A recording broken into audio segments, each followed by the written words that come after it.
हैं इधर।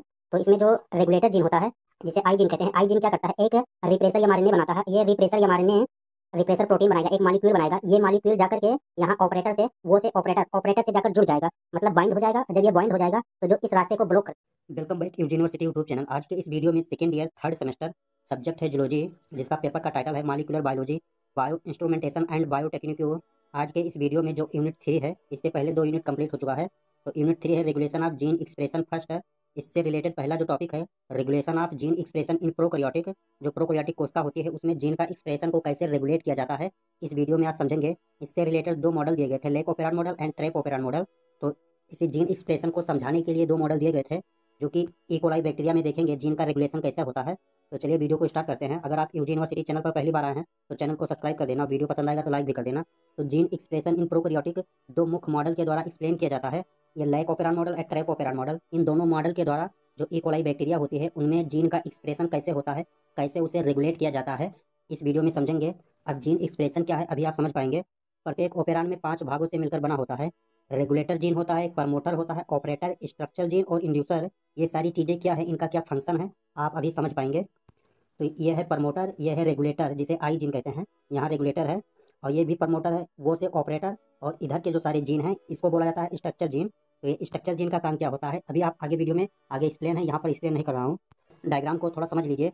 ये जो स्ट्रक्चर जीन इधर के बोला जाता है, इधर को रेगुलेटरी जीन बोला जाता है।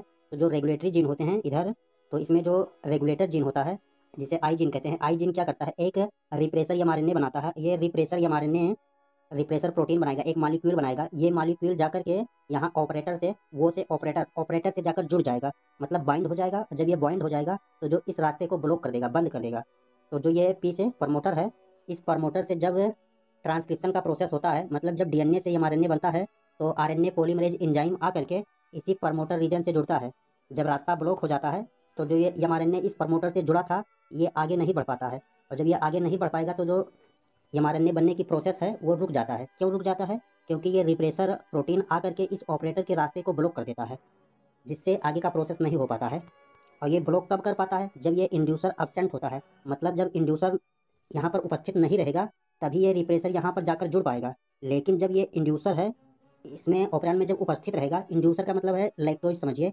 तो ये इंड्यूसर आकर के इस रिप्रेसर प्रोटीन को यहाँ पर ही इनएक्टिव कर देगा, मतलब यहीं पर रोक देगा। जब ये इंड्यूसर प्रेजेंट रहेगा, जब ये प्रेजेंट रहेगा तो यहाँ पर इसे रोक देगा। तो जिससे क्या होगा, ये जो रिप्रेसर आकर इस ऑपरेटर पर जुड़ता था ये नहीं जुड़ पाएगा, क्योंकि ये जो इंड्यूसर है यहीं पर इसे रोक दिया, इनएक्टिव कर दिया। तो ये डायग्राम अभी आप आगे और मिलेगा। तो चलिए इसे देख लेते हैं क्या है। तो regulation of gene expression in prokaryotic, तो इसे समझाने के लिए मैंने 5 पार्ट में डिवाइड किया जिससे आपको समझ में आ जाए।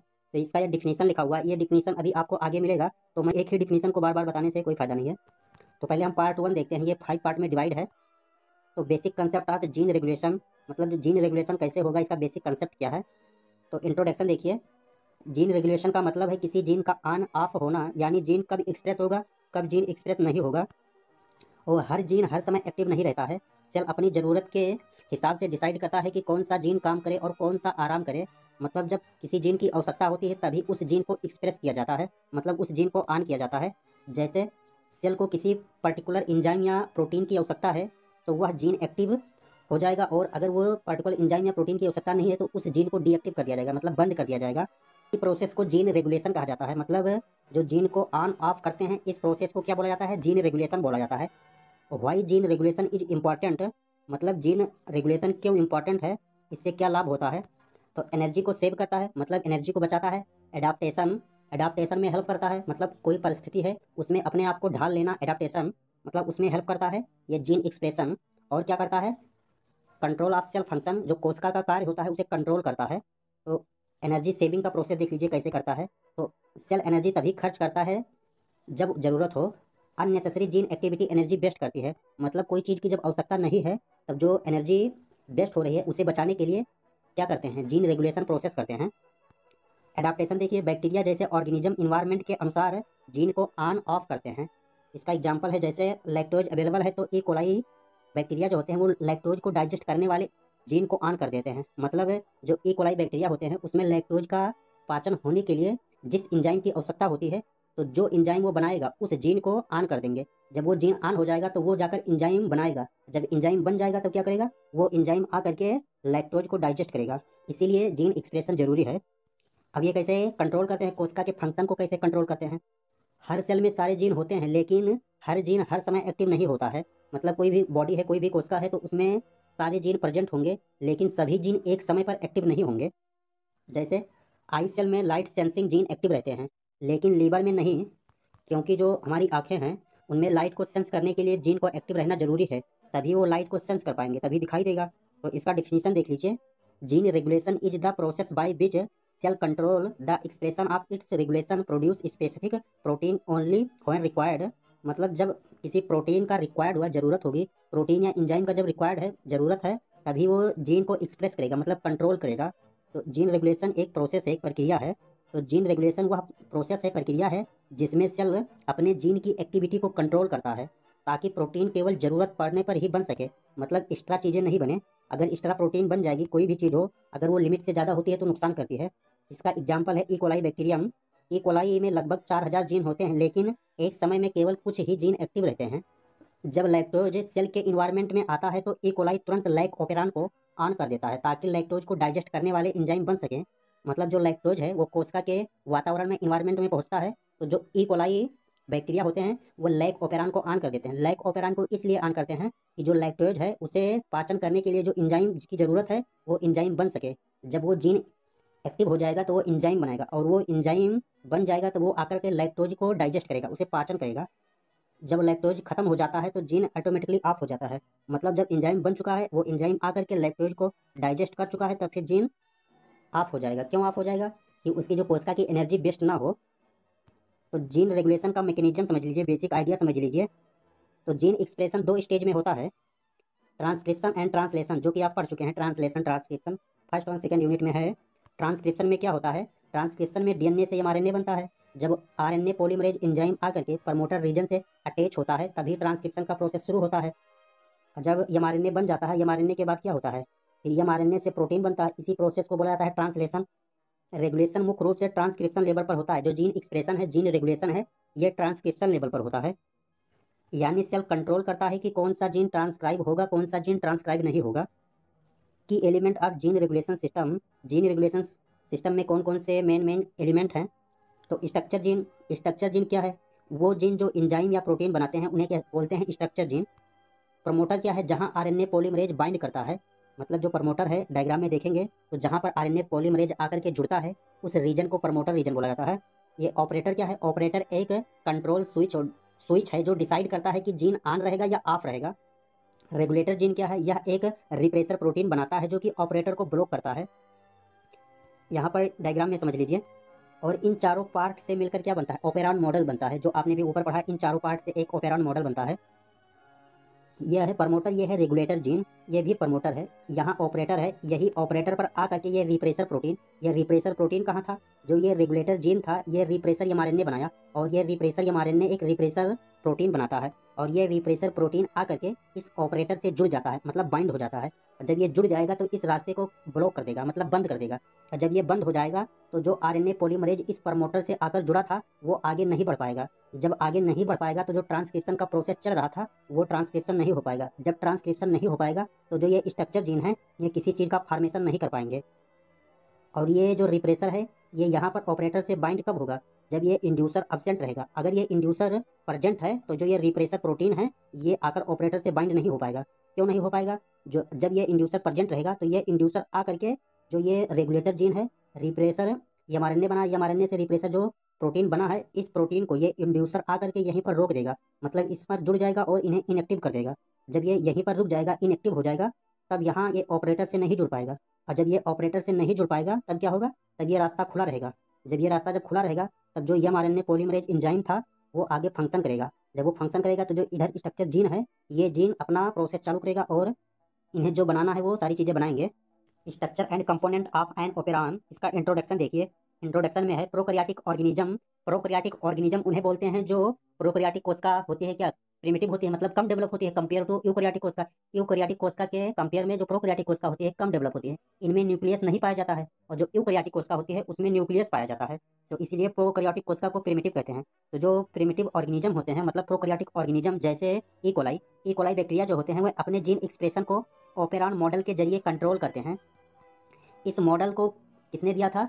जो ये ओपेरॉन मॉडल है, इस मॉडल को जैकब एंड मोनार्ड ने 1961 में दिया था। उन्होंने बताया कि जीन एक ग्रुप में ऑर्गेनाइज होते हैं, मतलब जो जीन होते हैं एक ऑर्गेनाइज मतलब एक व्यवस्था में रहते हैं, एक सिंगल कंट्रोल सिस्टम से रेगुलेट होते हैं, इसे ओपेरॉन कहा जाता है। मतलब जो यहाँ तक इस टाइप के जो जीन लगे हुए थे एक ग्रुप में ऑर्गेनाइज है, मतलब व्यवस्था है उनकी, एक ग्रुप में ऐसे लगे हुए हैं और उन्हें एक सिंगल कंट्रोल सिस्टम कंट्रोल करता है। मतलब जो ऑपरेटर होता है वही कंट्रोल करता है, जब वो ऑन रहेगा ऑफ रहेगा तभी तो कंट्रोल करेगा। तो चलिए इसका डिफिनीशन देख लेते हैं, डिफिनीशन क्या है। तो operon is a functional unit of DNA containing of group of structure gene regulate by ये सिंगल प्रमोटर एंड ऑपरेटर। मतलब जो ऑपरेटर है ये फंक्शनल यूनिट है डीएनए का, और ये एक ग्रुप में स्ट्रक्चर जीन को रेगुलेट करता है, किसके द्वारा? सिंगल प्रमोटर एंड ऑपरेटर के द्वारा इसे रेगुलेट करता है। इसका हिंदी में भी परिभाषा है, ओपेरॉन डीएनए का वह हिस्सा है जिसमें एक साथ कई जीन होते हैं जो वह एक ही कंट्रोल सिस्टम से उन्हें कंट्रोल करते हैं। कि मेन कंपोनेंट देख लीजिए। तो ऑपेरॉन 5 मुख्य भागों से मिलकर बना है, जो आपने ऊपर पढ़ा है वही सारी चीज़ें डिटेल में मिलेगा अब आपको। तो ये रेगुलेटर जीन क्या होता है, जिसे क्या बोला जाता है? आई जीन।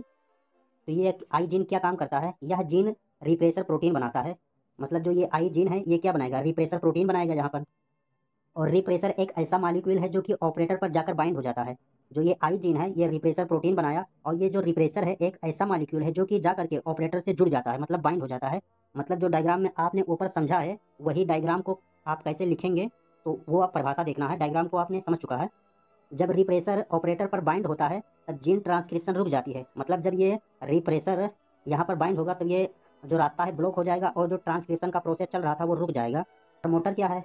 जो ओपेरॉन मॉडल है उसमें प्रमोटर का क्या फंक्शन होता है? तो यह डीएनए रीजन जहाँ आरएनए पॉलीमरेज बाइंड होता है, आरएनए पॉलीमरेज बाइंडिंग से ट्रांसक्रिप्शन स्टार्ट होता है। मतलब जब ट्रांसक्रिप्शन का प्रोसेस चलता है तो उसमें आरएनए पॉलीमरेज एंजाइम आकर जुड़ता है, तभी ट्रांसक्रिप्शन का प्रोसेस स्टार्ट होता है। अगर ऑपरेटर ब्लॉक है, मतलब जब रास्ता यहाँ पर बंद है, तब क्या होगा? तो आरएनए पॉलीमरेज प्रमोटर से आगे नहीं बढ़ पाएगा। क्यों नहीं बढ़ पाएगा? क्योंकि यहाँ पर रास्ता पहले से ही ब्लॉक है। ऑपरेटर वो या क्या है, या कंट्रोल स्विच होता है जो डिसाइड करता है कि जीन ऑन रहेगा या ऑफ रहेगा। जब रिप्रेसर ऑपरेटर से जुड़ता है तो ट्रांसक्रिप्शन रुक जाता है। मतलब जो रिप्रेसर प्रोटीन है ये यहाँ से जुड़ जाएगा तो ट्रांसक्रिप्शन का प्रोसेस रुक जाएगा। जब रिप्रेसर हट जाता है तो आरएनए पॉलीमरेज एंजाइम जो होते हैं वो फ्री मूव करते हैं, मतलब वो आगे बढ़ेंगे। जब वो आगे बढ़ेंगे तो क्या होगा? ट्रांसक्रिप्शन शुरू होगा। तो ये लेक ओपेरॉन मॉडल है। अब लेक ओपेरॉन में स्ट्रक्चर जीन क्या होते हैं? स्ट्रक्चर जीन किसे बोलते हैं? यहाँ पर जब ये रास्ता जहाँ पर ब्लॉक होता है इसके आगे को बोलते हैं, आगे वाले पार्ट को स्ट्रक्चर जीन बोलते हैं। यही किसी चीज़ का फॉर्मेशन करता है, एंजाइम हो या प्रोटीन हो जिसकी ज़रूरत होगी। तो अब स्ट्रक्चर जीन का क्या क्या फंक्शन होता है? ये वह जीन है जो एंजाइम या प्रोटीन बनाते हैं। जैसे लाइक ओपेरॉन में 3 स्ट्रक्चर जीन होते हैं। जो लाइक ओपेरॉन मॉडल है उसमें 3 स्ट्रक्चर जीन होते हैं। लाइक जेड का मतलब है लैक्टोज जेड। तो जो लैक्टोज जेड होता है यह बीटा ग्लैक्टोसाइडेज एंजाइम बनाता है, और जो लाइक वाई होता है यह परमेज एंजाइम बनाता है, और लाइक ये या ट्रांस एसिटिलेज एंजाइम बनाता है। अब चलिए इसमें जो इसका इंड्यूसर का क्या काम होता है, जो डायग्राम में इंड्यूसर था इसका क्या वर्क होता है। तो यह एक स्मॉल मॉलिक्यूल होता है जो रेगुलेट प्रोटीन एक्टिविटी को बदलता है। मतलब जो इंड्यूसर है यह एक स्मॉल मॉलिक्यूल है जो कि रेगुलेटर प्रोटीन की एक्टिविटी को बदल देता है। मतलब यही आकर रिप्रेसर से बाइंड होगा और उसे इनएक्टिव कर देगा। एग्जाम्पल है लैक्टोज इंड्यूसर की तरह काम करता है और रिप्रेसर को इनएक्टिव कर देता है। जो इंड्यूसर है यह लैक्टोज ही आकर जो इधर यहाँ पर रिप्रेसर प्रोटीन बना था यहाँ पर आई जीन से, उसे इनएक्टिव कर देगा। ये एग्जाम्पल दिया हुआ है, मतलब जो लैक ओपेरॉन मॉडल है और ट्रैप ओपेरॉन मॉडल है उसका ये दोनों एग्जाम्पल दिया हुआ है। तो लैक ओपेरॉन मॉडल इस समय आप पढ़ रहे हैं, अभी ट्रैप ओपेरॉन मॉडल अभी आपको आगे मिलेगा। तो अब चलिए जो पार्ट 2 है इसका फंक्शन कोऑर्डिनेशन, मतलब ये सारे जो एलिमेंट लगे हुए थे एक दूसरे को कैसे कोऑर्डिनेट करेंगे स्टेप बाय स्टेप इसे समझ लेते हैं। तो हाउ ओपेरॉन वर्क, ओपेरॉन कैसे वर्क करता है जो आपने अभी पढ़ा है वही सारी चीज़ें इसमें भी है। ओपेरॉन में 5 मुख्य भाग होते हैं, जीन रेगुलेटर, प्रमोटर होता है, ऑपरेटर होता है, स्ट्रक्चर जीन होता है और इंड्यूसर होता है। ये सब एक साथ है कैसे जीन एक्सप्रेशन को कंट्रोल करते हैं। जो ये 5 एलिमेंट है रेगुलेटर प्रमोटर, ये सब कैसे जीन के एक्सप्रेशन को कंट्रोल करेंगे तो उसे देख लीजिए कैसे इनका स्टेप होगा। तो स्टेप नंबर फर्स्ट देखिए, रेगुलेटर जीन एक रिप्रेसर प्रोटीन बनाता है। जो रेगुलेटर जीन होता है यह रिप्रेसर प्रोटीन बनाएगा। रेगुलेटर जीन एक रिप्रेसर प्रोटीन सिंथेसाइज करता है, मतलब रिप्रेसर प्रोटीन बनाएगा। सिंथेसाइज का मतलब है बनाना। यह प्रोटीन डीएनए के ऑपरेटर रीजन से बाइंड करने की क्षमता रखता है। जो रिप्रेसर प्रोटीन बना है वह जो डीएनए के ऑपरेटर रीजन है उससे जुड़ने की इसके क्षमता होती है। तो स्टेप 2 देखिए, प्रमोटर आरएनए पॉलीमरेज को अट्रैक्ट करता है, अपने तरफ आकर्षण करता है। प्रमोटर वह साइट है जहां आरएनए पॉलीमरेज अटैच होता है। लेकिन अगर ऑपरेटर बंद है, जब ऑपरेटर बंद रहेगा या ब्लॉक रहेगा तो आरएनए पॉलीमरेज ट्रांसक्रिप्शन स्टार्ट नहीं कर पाएगा। क्यों नहीं कर पाएगा? क्योंकि रास्ता बीच में बंद हो जाता है, ऑपरेटर बंद कर देता है। प्रमोटर का काम है स्टार्ट सिग्नल देना, लेकिन ऑपरेटर की अनुमति के बिना आगे नहीं बढ़ पाएगा। तो स्टेप 3 में क्या होगा, ऑपरेटर ऑन या ऑफ स्विच की तरह एक्ट करता है। जो ये ऑपरेटर होता है या बंद करने का काम या ऑफ करने का काम या ऑन करने का काम करता है। जब रिप्रेसर ऑपरेटर से जुड़ता है तो आरएनए पॉलीमरेज को रोक देता है और जीन ऑफ हो जाता है। जब रिप्रेसर हट जाता है तो आरएनए पॉलीमरेज फ्री मूव करता है और जीन को ऑन कर देता है। जो आपने डायग्राम में समझा था वही सारा कंसेप्ट लिखा हुआ है। आप कैसे लिखेंगे? स्टेप 4 देखिए, स्ट्रक्चरल जीन इंजाइम बनाते हैं। जो डायग्राम में देखते हैं ऑपरेटर के इस साइड में जो स्ट्रक्चर जीन होते हैं वे क्या करते हैं? इंजाइम का फॉर्मेशन करते हैं। जब ऑपरेटर ओपन होता है, मतलब जब ब्लॉक नहीं होता है, खुला रहता है, तब क्या होगा? तो RNA polymerase structure gene Z Y ये इन सबको स्ट्रक्चर जीन बोला जाता है। यह ट्रांसक्राइब करते हैं, मतलब किसी इंजाइम या प्रोटीन का फॉर्मेशन करेंगे। इससे एक पॉलीसिस्ट्रोनिक एमआरएनए बनता है। जो स्ट्रक्चर जीन है उनसे उस एमआरएनए से कौन कौन से इंजाइम बनेंगे? तो जो ये जेड है ये क्या बनाएगा? ये बीटा ग्लैक्टोसाइडेज इंजाइम बनाएगा। और जो वाई है ये परमेज इंजाइम बनाएगा। और जो ये होता है यह ट्रांस एसिटिलेज इंजाइम बनाता है। और जो जेड जीन होता है ये जब ये इंजाइम बन जाता है तो यह लैक्टोज को ग्लूकोज प्लस ग्लैक्टोज में तोड़ने का काम करता है। ये जो बीटा ग्लैक्टोसाइडेज इंजाइम है ये ग्लूकोज और लैक्टोज में तोड़ देगा। किसे? लैक्टोज को। और परमेज का काम होता है यह लैक्टोज को सेल में प्रवेश कराना। और ये ट्रांस एसिटिलेज इंजाइम का काम होता है लैक्टोज को मेटाबॉलिज्म में सहायता करना। तो चलिए इसका पांचवा फंक्शन देख लेते हैं। ये इंड्यूसर का काम क्या होता है? जो ग्रुप में जो जीन लगे होते हैं उस ग्रुप में जो इंड्यूसर होता है इसका क्या वर्क होता है? ये इंड्यूसर क्या है? तो इंड्यूसर ऑपरेंड को ऑन या ऑफ करने वाला मॉलिक्यूल होता है। जो इंड्यूसर है उसे ऑन या ऑफ करने की क्षमता किसमें होती है? इंड्यूसर में होती है। क्योंकि इंड्यूसर आकर जब रिप्रेसर प्रोटीन से बाइंड हो जाता है तो वो जो ग्रुप में जो जीन अटैच होते हैं एक दूसरे से जुड़े होते हैं वहां तक वो रिप्रेसर प्रोटीन नहीं पहुंच पाता है, जिससे वो जो ग्रुप में सारे जीन लगे हुए हैं वो खुला रहता है, जिससे ट्रांसक्रिप्शन का प्रोसेस आसानी से हो पाता है। तो इसे चलाने की क्षमता किसमें होती है? इंड्यूसर में होती है। इंड्यूसर के हेल्प से ऑपेरॉन एक्सटर्नल इन्वायरमेंट के अनुसार एडजस्ट करता है। इसका एग्जाम्पल है। और ट्रैप ओपेरॉन क्या होता है? ट्रैप ओपेरॉन जो आपने जो इस जीन रेगुलेशन के प्रोसेस को समझने के लिए दो ओपेरॉन मॉडल दिए गए थे, एक लाइक ओपेरॉन मॉडल, एक ट्रैप ओपेरॉन मॉडल। तो अभी आपने जो पढ़ा है वो लाइक ओपेरॉन मॉडल था और जो ट्रैप ओपेरॉन मॉडल होता है सेम ऐसा ही होता है। तो चलिए अब हम जीन रेगुलेशन में पार्ट 3 को देख लेते हैं। लाइक ओपेरॉन मॉडल क्या है? आपने जो सारी चीज़ें पढ़ा है वही है लाइक ओपेरॉन मॉडल। तो इंट्रोडक्शन देखिए। तो prokaryotic E coli gene regulation का सबसे क्लासिकल मॉडल है ये लाइक ओपेरॉन मॉडल। मतलब सबसे अच्छा तरीके से इससे हम बता सकते हैं कि जीन का रेगुलेशन कैसे होता है। लाइक ओपेरॉन के मॉडल के द्वारा बहुत अच्छे तरीके से एक्सप्लेन कर सकते हैं। ये लाइक ओपेरॉन मॉडल 1961 में जैकोब एंड मोनार्ड ने इसे दिया था। उन्होंने बताया कि ई कोलाई में जो लैक्टोज नामक शुगर के मेटाबॉलिज्म को रेगुलेट करने वाला एक जीन सिस्टम होता है जिसे लैक्टोज ओपेरॉन कहा जाता है। इसे शॉर्ट फॉर्म में लाइक ओपेरॉन बोला जाता है। लाइक का मतलब है लैक्टोज, तो यही लाइक ओपेरॉन मॉडल है। यह ओपेरॉन एक इंड्यूसिबल ओपेरॉन है। मतलब केवल तब ऑन होता है जब लैक्टोज उपस्थित हो और ऑफ रहता है जब लैक्टोज अनुपस्थित हो।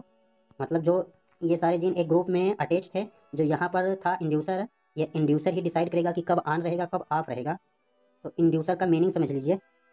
N operon which remain normally off. जो ओपेरॉन होता है मतलब जो ग्रुप में अटैच होते हैं वो नॉर्मली कैसा रहता है? वो ऑफ रहता है। But become active in presence of inducer.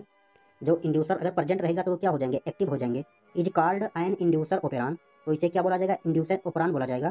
तो यहाँ पर है इंड्यूसर बराबर लैक्टोज, तो इंड्यूसर को लैक्टोज समझिए। तो ये डायग्राम मैंने ऊपर एक्सप्लेन कर चुका हूँ तो इसे मैं स्किप कर रहा हूँ। तो अब चलिए देख लीजिए structure of like operon. Like operon का स्ट्रक्चर देख लीजिए। तो लाइक ओपेरॉन में दो मेन पार्ट होते हैं, आपने ऊपर पढ़ चुका है। जो ये डायग्राम है इस तरह से, यहाँ से जो ऑपरेटर होता है इससे इस साइड को बोला जाता है स्ट्रक्चरल जीन, और जो इस साइड में होता है इसे बोला जाता है रेगुलेटरी जीन, मतलब रेगुलेटरी एलिमेंट। तो लाइक ओपेरॉन में दो मेन पार्ट होते हैं, कौन कौन से होते हैं? पहला देखिए रेगुलेटरी एलिमेंट। तो रेगुलेटरी एलिमेंट में रेगुलेटरी जीन होते हैं। ये रेगुलेटरी जीन क्या करते हैं? रिप्रेसर प्रोटीन बनाते हैं। और प्रमोटर क्या होता है? प्रमोटर से आरएनए पॉलीमरेज आकर जुड़ता है। और ये ऑपरेटर क्या करता है? ये स्विच ऑन ऑफ की तरह वर्क करता है, मतलब ऑन ऑफ स्विच के रूप में काम करता है। तो चलिए स्ट्रक्चर जीन देखते हैं। स्ट्रक्चर जीन में क्या होता है? ये like Z, like why, like ये ये सारी चीज़ें आप ऊपर पढ़ चुके हैं, तो मैं इसे स्किप कर रहा हूँ। और लाइक ऑपेरान का मैकेनिज्म कैसे वर्क करता है उसे समझ लीजिए। तो केस 1, अगर अब्सेंस ऑफ लैक्टोज, मतलब अगर लैक्टोज अब्सेंट है, लैक्टोज का मतलब है अगर इंड्यूसर अब्सेंट है तो क्या होगा, जब इंड्यूसर अब्सेंट रहेगा तो क्या, जो ट्रांसक्रिप्शन का प्रोसेस है वो रुक जाता है। तो रेगुलेटर जीन क्या करेगा, जब इंड्यूसर एब्सेंट रहेगा तो रेगुलेटर जीन एक एक्टिव रिप्रेसर प्रोटीन बनाएगा, इसका काम होता है रिप्रेसर प्रोटीन बनाना, और ये रिप्रेसर ऑपरेटर साइट पर जाकर बाइंड होगा, मतलब वहां से जुड़ेगा, और आरएनए पॉलीमरेज प्रोमोटर से आगे नहीं बढ़ पाएगा, और रिजल्ट क्या मिलेगा, हमें इंजाइम नहीं बन पाएगा। क्यों नहीं बन पाएगा, क्योंकि जो ये इंड्यूसर था, इंड्यूसर मतलब लैक्टोज, ये एब्सेंट था, उपस्थित नहीं था। अब जब ये उपस्थित होगा तब क्या होगा, तो रिप्रेसर लैक्टोज जब प्रेजेंट होगा ग्रुप एलिमेंट में, जो इस तरह से ग्रुप में एक ऑर्गेनाइज व्यवस्था थी उसमें, अगर ये इंड्यूसर प्रेजेंट होगा तब क्या होगा, तो लैक्टोज मॉलिक्यूल सेल में आता है और इंड्यूसर की तरह काम करता है। मतलब जो इधर लैक्टोज इस तरह से जो ग्रुप में है, ये जो इंड्यूसर है यहाँ पर आता है, वही सारी चीज़ें लिखी हुई जो मैंने एक्सप्लेन किया था ऊपर। तो लैक्टोज मॉलिक्यूल सेल में आता है और इंड्यूसर की तरह काम करता है, और लैक्टोज रिप्रेसर से जुड़ करके और उन्हें इनएक्टिव कर देता है, मतलब यहाँ से आएगा और यहाँ पर उन्हें इनएक्टिव कर देगा।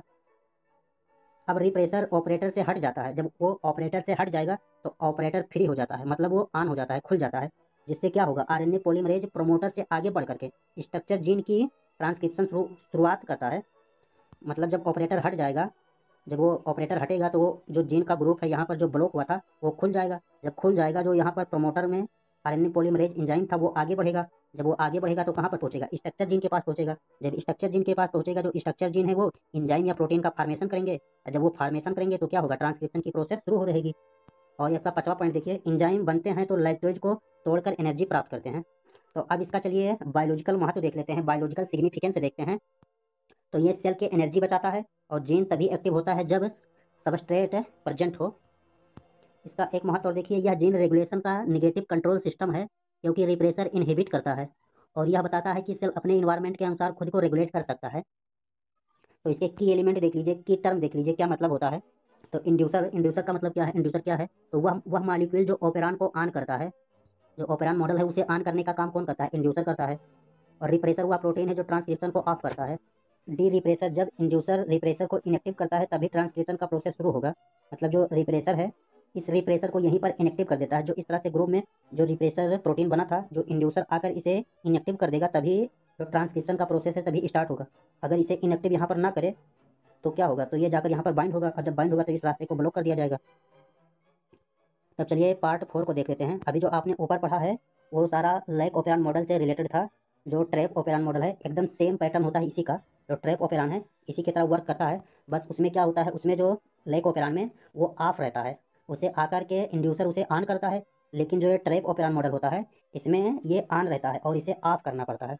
तो सारा एकदम सेम वही है। तो आप इसे टेलीग्राम चैनल से जाकर वहाँ से डाउनलोड करके पढ़ेंगे और समझ जाएंगे खुद। तो मैं इसे एक्सप्लेन नहीं करना चाहता हूँ, क्योंकि ये वही सारी चीज़ें हैं। तो इसका डिफिनीशन है, जिस तरह से उसमें 5 एलिमेंट थे वही सारे एलिमेंट हैं, रेगुलेटर जीन, प्रमोटर, ऑपरेटर। यहाँ पर केवल स्ट्रक्चर जीन अलग होगा, वहाँ पर स्ट्रक्चर जीन में जेड वाई ये था, यहाँ पर स्ट्रक्चर जीन में क्या होगा, मतलब trp operon E D C B ये होंगे। बस केवल इतना अंतर है, लेकिन सारी चीज़ें एकदम सेम हैं। तो आप इसे या स्क्रीनशॉट ले लीजिए या नोट्स बना लीजिए, टेलीग्राम से जाकर वहाँ से पढ़ सकते हैं। तो मैं इसे स्किप कर रहा हूँ। और इसका 5वां पार्ट था जो कंपेरिजन का, मतलब लैक ओपेरान और ट्रैप ओपेरान को कैसे आप कंपेयर करेंगे, इनमें तुलना करेंगे, तो उसे देख लीजिए। अभी तक आपने 2 ओपेरान सिस्टम पढ़ा है, मतलब लैक ओपेरान और ट्रैप ओपेरान। लैक ओपेरान में क्या होता था, इंड्यूसर ओपेरान मॉडल होता था। और ये ट्रैप ओपेरान में क्या होता है, ट्रैप ओपेरान में इस इंड्यूसर की जगह पर एक होता है रिप्रेसिबल ओपेरान, ये आकर इसे ऑफ करता है। तो ये दोनों जीन रेगुलेशन के क्लासिकल मॉडल है, मतलब जीन रेगुलेशन को एक्सप्लेन करने के लिए एक अच्छा मेथड है, एक अच्छा मॉडल है, जो बताते हैं कि ई कोलाई में जीन कब ऑन होगा, कब ऑफ होगा।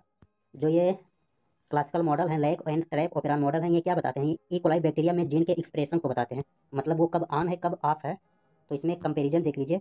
और लेकिन ये दोनों वर्किंग नेचर और कंट्रोल मैकेनिज्म में बिल्कुल उल्टी होती हैं। मतलब ये है कि इसमें जो लैक ओपेरान में ऑफ रहता है इसे ऑन करना पड़ता है, और ट्रैप ओपेरान में वो ऑन रहता है उसे ऑफ करना पड़ता है। तो इसका कंपेरिजन देख लीजिए, वही चीज़ें यहाँ पर लिखी हुई हैं। इंड्यूसर ओपेरान में नॉर्मली वो ऑफ रहता है, उसे इंड्यूसर आकर क्या करता है, ऑन करता है। लेकिन जो रिप्रेसिबल ओपेरान है, मतलब जो ट्रैप ओपेरान है, उसमें वो नॉर्मली ऑन रहता है और उसे आकर के ऑफ करना पड़ता है, बस इतना अंतर है। और सारा प्रोसेस वैसा होता है जैसे लैक ओपेरान का, आप पढ़ेंगे तो समझ जाएंगे। तो इसका डिटेल कंपेरिजन देख लीजिए, 6 से 7 बेस पर इसका कंपेरिजन है, तो देख लीजिए। इसके नेचर के हिसाब से अगर तुलना करेंगे तो लैक ओपेरान में क्या होता है, इंड्यूसिबल ओपेरान होता है, ट्रैप ओपेरान में रिप्रेसिबल ओपेरान होता है।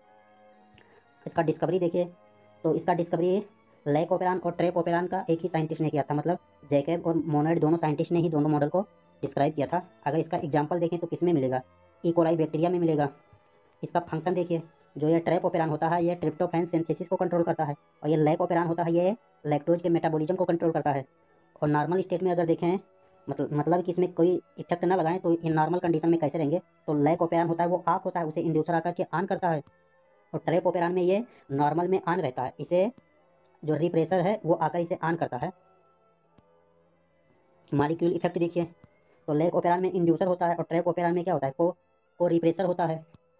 और इसका रेगुलेशन का टाइप देखिए, लैक ओपेरान क्या करता है, पॉजिटिव कंट्रोल, मतलब पॉजिटिव से मतलब है कि इसे आकर ऑन करेगा, जब ऑन करेगा तो ट्रांसक्रिप्शन की प्रोसेस शुरू होगी, तो इसे पॉजिटिव कंट्रोल बोला जाएगा। और नेगेटिव कंट्रोल जो है ट्रैप ओपेरान होता है ये नेगेटिव कंट्रोल होता है। नेगेटिव कंट्रोल का मतलब है ये नॉर्मली फंक्शन करता रहता है, लेकिन जो ये को रिप्रेसर है ये इसे आकर के बंद कर देता है, जब बंद करेगा तो ये नेगेटिव इफेक्ट हो जाएगा। तो इसका मैकेनिज्म लिखा हुआ है, तो सिंपल लिखा हुआ है तो आप पढ़ लीजिए। चलिए इस वीडियो को यहीं पर एंड करते हैं क्योंकि वीडियो बहुत लंबी हो रही है। आप इसे आराम से पढ़ेंगे तो खुद समझ जाएंगे, इसमें कोई चीज़ है नहीं। जो आपने लैक्टोज में पढ़ा है लाइकोपेरान में वही सारी चीज़ें इसमें लिखा है, मतलब दोनों में अंतर किया गया है। तो चलिए वीडियो को एंड करते हैं। अगर आपको वीडियो पसंद आया है तो वीडियो को लाइक कर दीजिएगा और चैनल को सब्सक्राइब कर दीजिएगा, और आपको किस टॉपिक पर वीडियो चाहिए कमेंट करिएगा। तो चलिए वीडियो एंड करते हैं। Thank for watching my video.